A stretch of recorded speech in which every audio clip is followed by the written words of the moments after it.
کاری از گروه فرهنگی هنری زاکروس. تهیه و تنظیم محمد خلیل سرباز. گوینده حنا حسینی.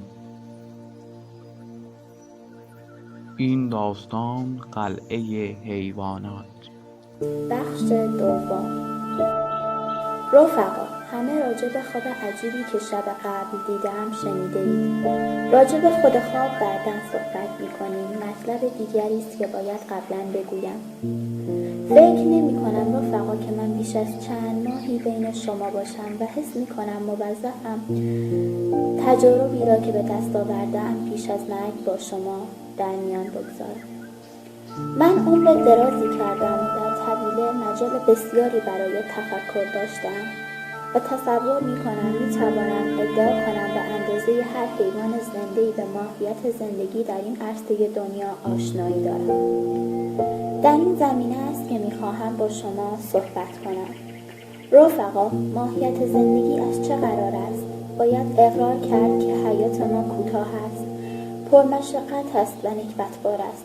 به دنیا می آییم جز قوت لالمونی نداریم و از بین ما آنها که قادر به کاریم تا آخرین رمق به کار گمارده می شویم و به مجردی که از حیز انتفاع بیفتیم با بیرحمی تمام قربانی می شویم.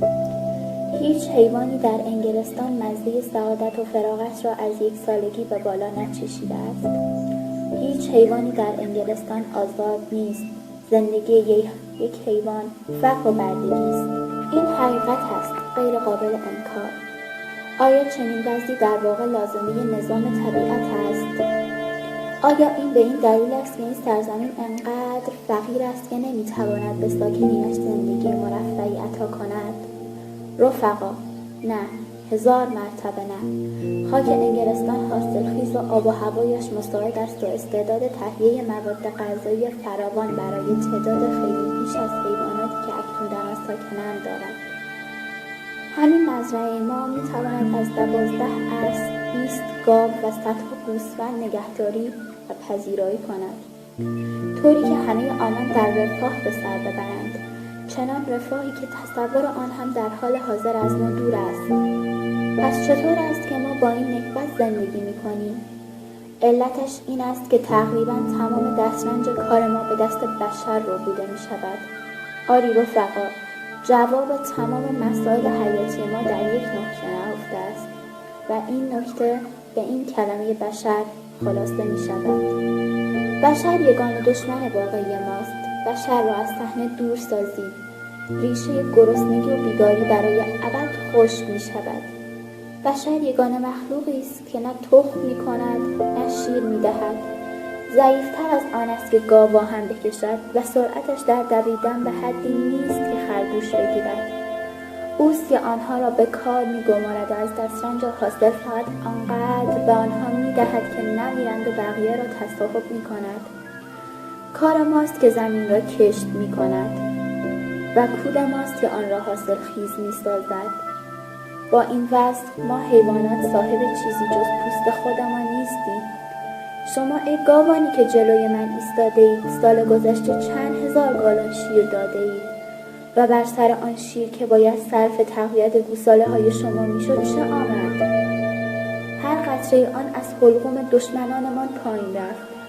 شما ای مرغان در همین سال گذشته چقدر تخم کرده اید و چند تای آنان جوجه شد؟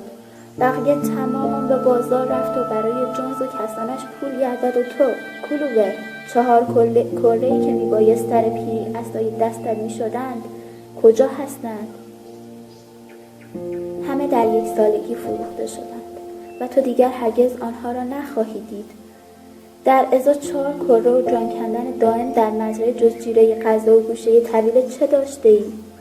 تازه نمیگذارند این زندگی نکبتبار به حد طبیعی خود برسد. از لحاظ خودم شکایتی ندارم، چه من از جمله خوشبخت ها بودم. 12 سال عمر کردم و متجاوزش 400 توله آوردم. زندگی طبیعی هر خوکی چنین است، اما هیچ حیوانی نیست که بالاخره از لبه تیر رهایی پیدا کند. شما طول خوک‌های پرواری که جلوی من نشسته اید در خلال 1 سال همه روی تخته سلاخی زجه‌خانه به عرش خواهد رفت. این مصیبت بر سر همه ما گاوان و خوکان، مرغان و گوسفندان خواهد آمد. حتی اسبان و سگان هم سرنوشت بهتری ندارند. تو باکسر، روزی که عضلاتت نیرومند بود و حال اگر آنها را از دست دهی، جونز تو را به سلاخ میبرد. پایان این قسمت تقدیم نگاه شما عزیزان شد. لطفاً در ادامه با ما همراه باشید.